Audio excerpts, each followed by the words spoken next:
Собственные доходы бюджета Ингушетии за последние 10 лет выросли в 4 раза. Об этом сегодня говорили на совещании, которое провел в Магасе новый полпред президента Александр Матовников. Он отметил, что главная цель его поездки – максимальное погружение в проблематику региона. Налажено очень серьезное, хорошее, качественное взаимодействие со всеми федеральными органами исполнительной власти, с духовенством. И я уверен, что те заделы, которые сделаны за последние 5 лет, они дадут свои плоды. Мы определили, в том числе не только здесь, а и позавчера на правкомиссии, и сейчас мы определяли, мы говорили об этом, в том числе и по линии образования, ликвидации мест в дошкольном образовании и недопущение трехсменки в школах. Мы определяли приоритеты, в том числе и ликвидации безработицы, в том числе в республике, и плановым решением этих проблем.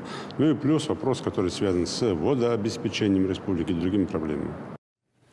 В правительстве Ингушетии отмечают, что одна из главных задач, которые стоят перед республикой, достижение целей, указанных в майском указе главы государства.